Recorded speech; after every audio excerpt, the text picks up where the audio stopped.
Nous sommes dans le site docteurangélique.free.fr dans une série de leçons de philosophie réaliste à l'école du Père Marie-Dominique Philippe et en vue de la lecture de saint Thomas d'Aquin. Nous sommes en théologie naturelle dans l'étude de la création et je voudrais aborder la question des idées en Dieu. C'est une question que saint Thomas d'Aquin traite lui-même dans la première partie de la Somme théologique, dans la question 15. Et si je veux l'aborder maintenant, donc à propos de l'étude de la création, c'est à cause de ce que c'est que la définition d'idée, idea en latin. L'idée fait référence à une pensée particulière parce qu'elle n'est pas seulement un concept des choses, mais elle porte en elle l'idée d'une réalisation. Ça veut dire que le terme idea est utilisé non pas en philosophie spéculative, comme dans le cadre des concepts, par exemple le concept d'un chien qu'on observe, mais dans le cadre de la philosophie de l'art, parce que l'idée non seulement porte, je dirais, une connaissance particulière, mais elle porte en elle l'idée même de la réaliser concrètement dans une œuvre. C'est pourquoi, en philosophie, on ne dit pas seulement qu'elle est cause formelle, ça veut dire qu'elle va donner la structure à quelque chose qui est connu, mais elle est cause exemplaire. Ça veut dire qu'à partir de cette idée, qui est produite elle-même par une inspiration, donc par une pensée, eh bien, on va aboutir à une œuvre. Si bien que une idée quelconque, qui ne serait pas tendue vers une œuvre, en réalité, c'est plutôt une velléité. C'est aussi un simple rêve, une donnée de l'imagination. Tandis que lorsque l'artiste se donne une idée et que cette idée suscite le choix des moyens, la mise en place du travail, la réalisation de l'œuvre et qu'elle aboutit à quelque chose de concret, alors véritablement, en philosophie de l'art, on part d'une idea.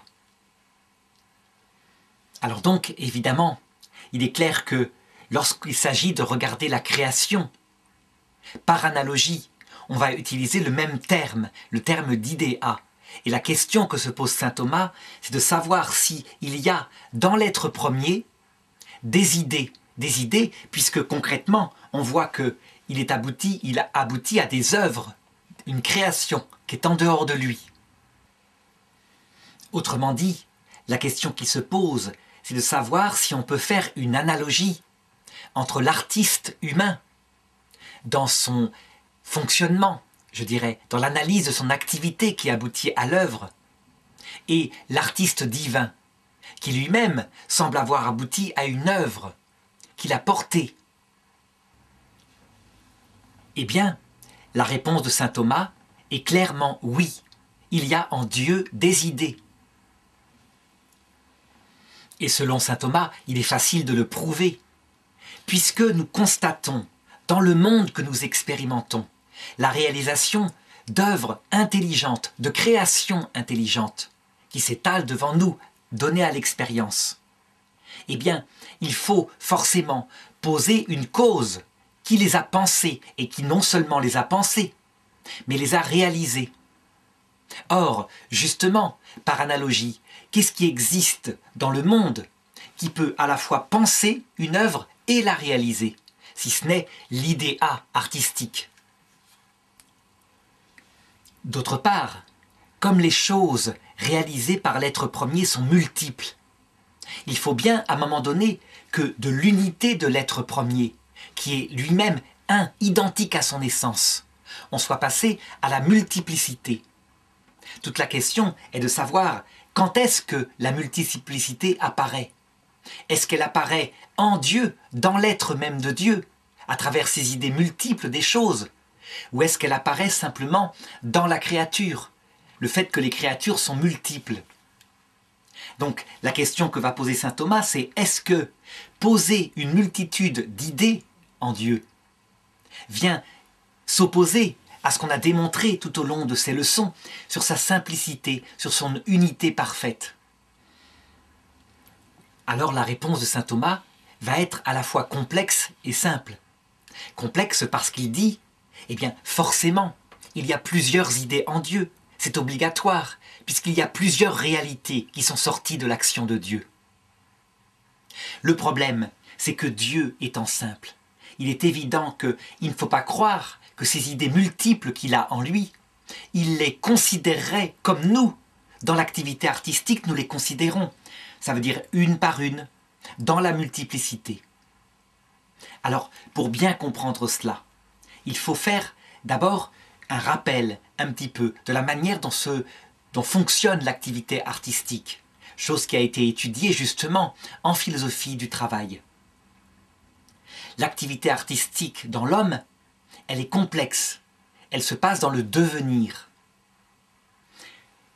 Ce qui est en premier, c'est une activité d'inspiration, qui elle-même n'arrive pas comme ça sui generis. Il a bien fallu que l'homme, avant, observe certaines réalités autour de lui, qu'il ait des expériences artistiques, qui l'a nourri, qui a formé sa sensibilité et son intelligence. Ça a pu même aboutir à des expériences contemplatives. Fondées sur cette longue préparation, sur ce devenir de l'être humain, il peut arriver que certains, tout d'un coup, se disent « Mais pourquoi je ne réaliserai pas moi-même » Et donc ils réfléchissent, ils pensent, ils ont une inspiration qui va travailler à la fois leur imagination, puisqu'il y a quelque chose de sensible dans l'homme qui est utilisé, mais aussi leur intelligence, parce qu'il y a quelque chose d'ordonné dans ce qu'ils sont en train de construire. C'est l'intelligence qui va donner à l'idéa qui apparaît, donc le projet artistique, d'être non seulement une vague représentation de quelque chose de beau, mais une orientation vers la réalisation. Donc il y a déjà dans cette phase-là le choix des moyens qui seront utilisés en vue de la fin qui est justement l'œuvre réalisée. Et alors une fois que l'idéa est présente, eh bien elle n'en reste pas là. Elle devient efficace. Ça veut dire que les moyens en question qui avaient été pensés, on les choisit concrètement et on se met à les utiliser. C'est l'usage artistique. On les critique par rapport à l'œuvre qui est en train de s'établir. Éventuellement, on en change. On se réfère toujours au cours de la réalisation progressive de l'œuvre, à travers le travail, qui est pénible, à l'idéa. L'idéa est le principe de l'activité. Donc il y a un aller-retour entre œuvre en cours de réalisation, idéa, puis œuvre réalisée, idéa. Quand l'œuvre est réalisée, elle doit rendre compte au maximum, autant que faire se peut, de l'idéa qui avait été pensé. Et là, il y a de nouveau le jugement artistique. Donc on le voit, dans l'être humain, l'activité artistique, elle est complexe. Elle est dans le devenir. Eh bien, en Dieu, qu'est-ce qu'il en est? Saint Thomas commence par dire, puisque les œuvres sont multiples, même si l'univers est unifié, eh bien, il y a forcément des idées multiples en Dieu. Je veux dire par là que, par exemple, la physique qui aboutit, je dirais, au monde non vivant, c'est quelque chose d'autre que le monde des vivants. Il y a une autre pensée là-dessous, une autre organisation. De même, l'esprit humain, ou l'esprit des créatures qui éventuellement n'ont pas de corps, si elles existent, c'est quelque chose qui est autre, tout à fait autre, d'une autre nature que ce qui est fait de matière. Donc, à travers toute la matière, il y a un ordre précis, des constantes qui ont été imprimées. Ensuite, il y a une structuration à travers des êtres faits de matière qui sont extrêmement multiples. Et puis, il y a les esprits qui apparaissent, avec les diverses conséquences que ça a de créer un esprit, sa liberté, jusqu'où elle va. Toutes ces réalisations impliquent des projets à la base qui ne sont pas les mêmes. C'est évident. Cependant, l'être premier étant simple, eh bien, forcément, sa manière de regarder ces idéas multiples qu'il a en lui, elle se fait selon le mode de sa nature. La réponse de saint Thomas est tout simplement là. Les idées sont certes multiples, mais en Dieu, elles sont regardées de manière simple, à travers son unique essence. Parce que justement, l'unique essence de Dieu, elle contient simplement la multiplicité qui en est sortie. Et donc il n'y a pas d'opposition avec le fait qu'il y ait de multiples idées en Dieu, non seulement sur ce qu'il va réaliser, mais sur ce qu'il pourrait réaliser et qu'il ne réalisera jamais. Ça, ce sont des idées inabouties. Si on prend l'analogie de l'artiste, une idée qui ne sera jamais réalisée, c'est une idée inaboutie. Cependant, elles existent dans l'être premier. Mais il faut nier que dans l'être premier, elles soient considérées de manière complexe, dans le devenir, comme ça se passe dans l'homme. C'est pourquoi il y a maintenant une manière de regarder les idées en Dieu qui se passe par mode de négation. Ça veut dire que le philosophe qui analyse l'activité artistique comme je viens de le faire, eh bien, il va nier en Dieu tout ce qui est imperfection. L'expérience préalable, pas besoin. Dieu, il est éternellement lui-même, il ne progresse pas, il est parfaitement dans la connaissance. La réflexion pour aboutir à une idéa, pas besoin. Dieu de toute éternité les porte, ces idéas. Et ces idéas, il les porte par son unique essence. L'effort du travail et le jugement critique sur l'œuvre, qui pourtant sont décrits, par exemple dans le livre de la Genèse, quand il est dit que Dieu se reposa le 7e jour de tout ce qu'il avait fait les 6 autres jours. Tout cela, analogie métaphorique. Ça veut dire c'est une façon de parler de la Bible elle-même pour exprimer sous terme d'analogie ce qu'on ne pourrait pas comprendre. En réalité, dans l'être premier, il n'y a pas effort, sa puissance est infinie, il n'y a pas repos. C'est donc pris du côté des créatures qu'on peut avoir l'impression qu'à un moment donné, ils travaillent puisque de nouvelles créatures apparaissent. Et à un moment donné, ils se reposent puisqu'il n'y a pas de nouvelles créatures radicalement différentes qui apparaissent. En réalité, dans la réalité même, actuellement, tout ce qui existe est porté dans l'être par l'être premier, si bien que si on devait parler de travail, il est tout le temps en acte de travail. D'autre part, à chaque fois qu'un enfant est conçu, l'être premier crée son âme actuellement. Il le crée et il l'infuse dans le corps de l'enfant pour faire un être humain. Il participe donc, il collabore à l'acte procréatif des parents.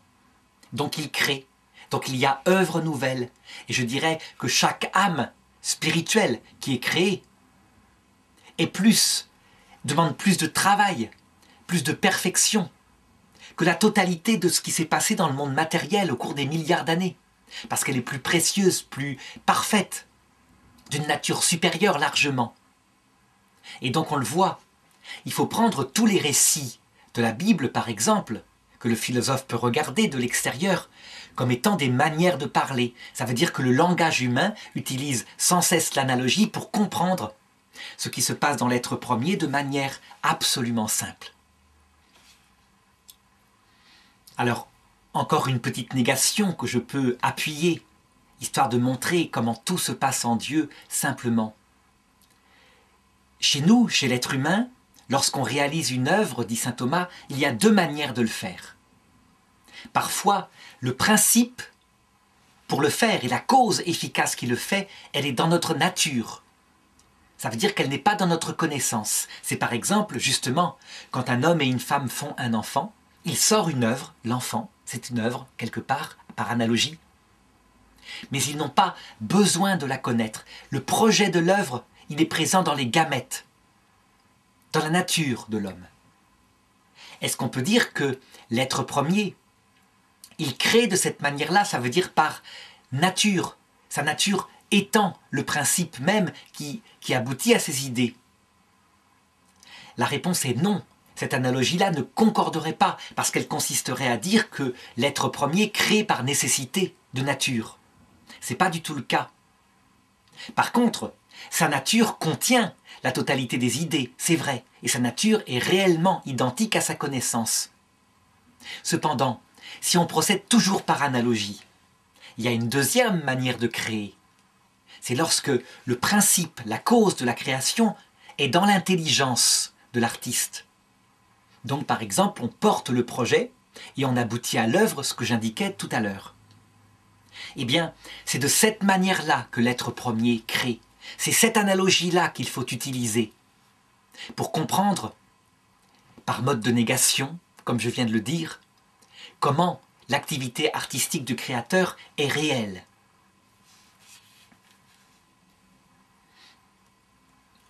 Autre question, est-ce que l'œuvre réalisée, elle est adéquate au projet, aux idées du créateur? Eh bien, la réponse, elle est double. Si on considère que les idées sont multiples, puisque forcément elles aboutissent à une multitude d'œuvres, eh bien, je dirais que oui, le créateur a la puissance pour réaliser ce qu'il veut, vraiment. Et ça implique donc que tout ce qui est limité, le hasard, les libertés qui peuvent se tourner vers le mal, eh bien, tout cela, c'est contenu dans le projet de Dieu. C'est une possibilité qu'il voit de toute éternité. Donc on ne peut pas dire que s'il crée des êtres humains avec la capacité de la liberté, il n'a pas eu d'idée qu'il pourrait se tourner vers le mal. S'il crée des êtres physiques avec la possibilité qu'ils soient imparfaits, il ne faut pas dire qu'il n'a pas eu l'idée que le mal pourrait arriver en eux. Mais je travaillerai tout à l'heure la question de l'idée du mal. Pour le moment, ce que je veux montrer, c'est que du côté des idées, les œuvres sont adéquates. L'artiste divin étant tout-puissant, il réalise ce qu'il veut. L'imperfection qui peut paraître ici et là dans tel ou tel être, forcément, dans la vision d'ensemble qu'a l'être premier, c'est quelque chose qui fait partie de la perfection d'ensemble. Sinon, les imperfections en question n'existeraient pas. On le comprend parfaitement pour la liberté. S'il n'y avait pas la possibilité de faire le mal, en même temps, on supprimerait une perfection supérieure qui est la liberté. Or, s'il a voulu penser des personnes libres, forcément, il y a avec la possibilité de faire le mal. Pour ce qui est des êtres physiques, l'handicap qui apparaît parfois, par contre, s'explique plus mystérieusement.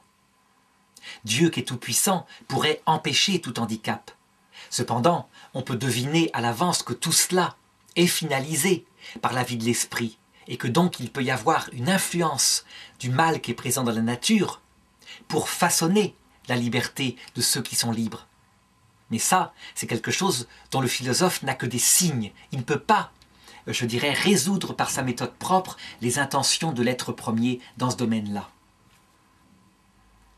Alors par contre, si on prend les idées en tant qu'elles sont portées par l'unique essence de Dieu, on peut dire que ces idées sont réalisées dans des œuvres qui sont adéquates à l'essence infinie de Dieu. La réponse est non. Comment est-ce que des petites créatures limitées pourraient être adéquates, ça veut dire correspondre, manifester pleinement l'infini de celui qui pense tout, qui est éternel? Et je pense que c'est justement le fait de la multiplicité des êtres, non seulement dans leurs espèces, quand je parle des espèces animales, des espèces minérales, etc., mais aussi la multiplicité des personnes avec leurs mentalités différentes, qui peut seule, peut-être, manifester quelque chose de l'infini de l'être premier.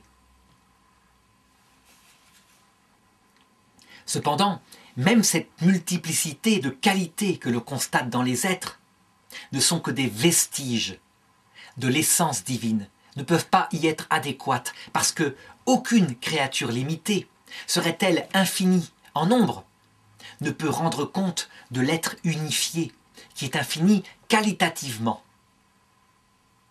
Et donc on peut dire que, un peu comme dans l'artiste humain, l'œuvre est évidemment toujours moins grande que le créateur qui l'a portée, et même que l'idéa qui l'a inspiré. Alors saint Thomas, toujours dans cette question 15, se pose deux questions qui sont un peu accessoires, mais qui méritent quand même d'être traitées. La première, c'est: est-ce que Dieu a l'idée du mal? Ça, c'est le titre d'un livre célèbre qui est sorti au XXe siècle, je crois par le père Martelet, qui disait « Dieu n'a pas d'idée du mal ». La réponse de saint Thomas d'Aquin, elle consiste à dire que le mal, en fait, en lui-même, c'est toujours une privation du bien.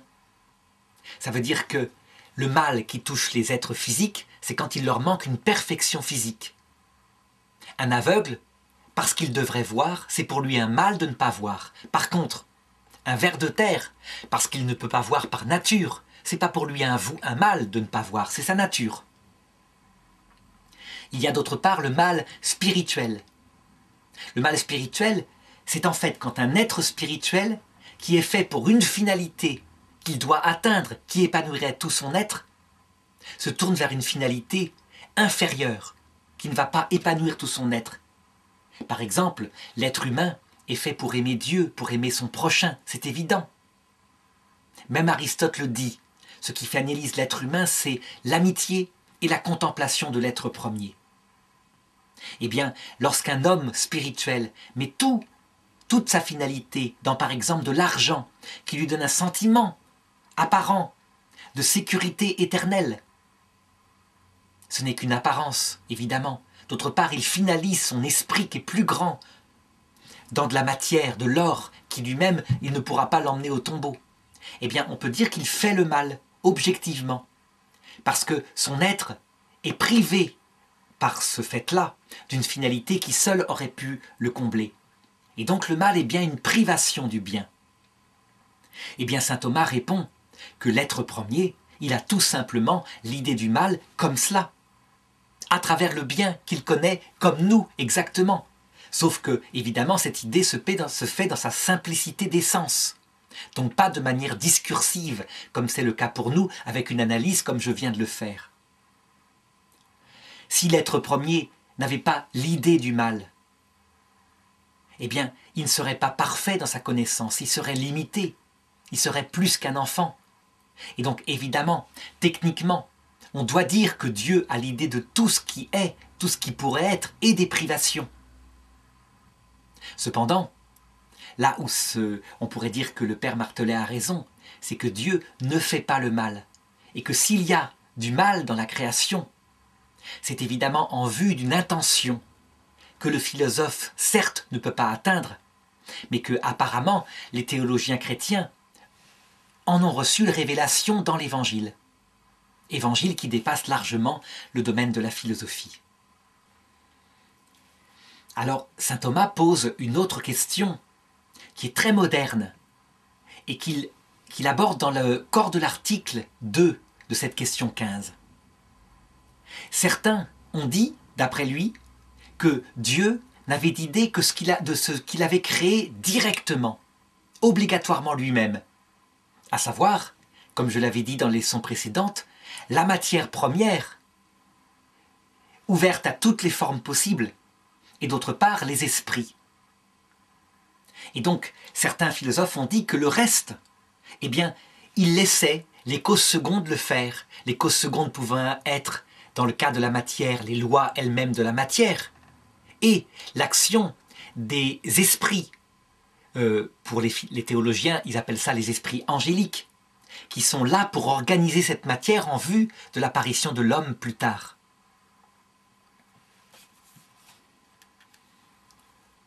Cette idée de certains théologiens que cite saint Thomas d'Aquin leur vient de la considération du principe de subsidiarité, à savoir que l'être premier, visiblement, dès qu'il peut déléguer, il délègue, et il ne fait lui-même que ce qui implique obligatoirement la puissance infinie, à savoir la création à partir de rien, et éventuellement les miracles dont certains parlent ici ou là, mais qui ne sont pas reproductibles par contre, qui arrivent ponctuellement.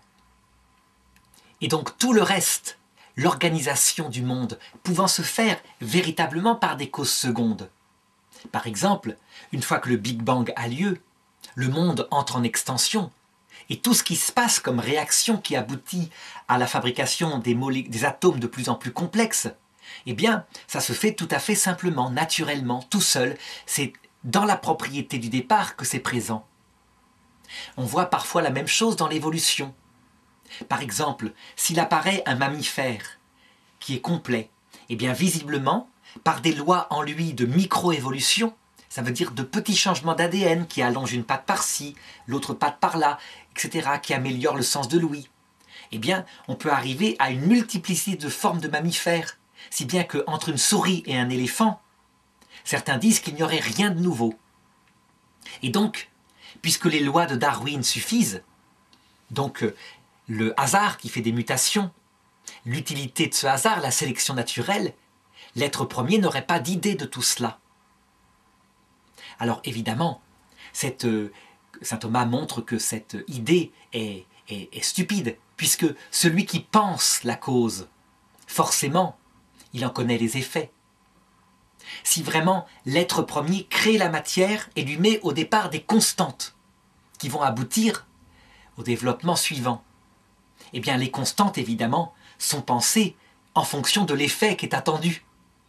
De même, si Dieu est à la source de macroévolution et qu'il met dans ces macroévolutions des mécanismes qui pourront diversifier la vie, eh bien celui qui pense le mécanisme, évidemment, il est capable de penser les effets multiples qui pourront sortir de tous les côtés.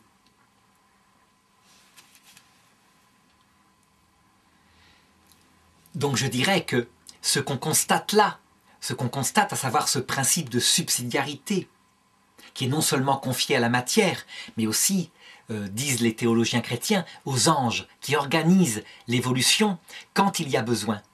Eh bien, cela n'empêche aucunement que l'être premier, évidemment, maîtrise l'idée de tout ce qui est, tout ce qu'il fera. Et il le fait par les causes secondes, tout simplement par liberté. Il pourrait le faire tout seul d'un coup, évidemment, puisqu'il est tout puissant. Mais apparemment, son intention a quelque chose à voir avec ce principe de subsidiarité. Intention d'amour, de bonté peut-être. Mais ça sera regardé dans une autre partie de la sagesse qu'on appelle la recherche sur les intentions de l'être premier, l'intelligence des intentions de l'être premier.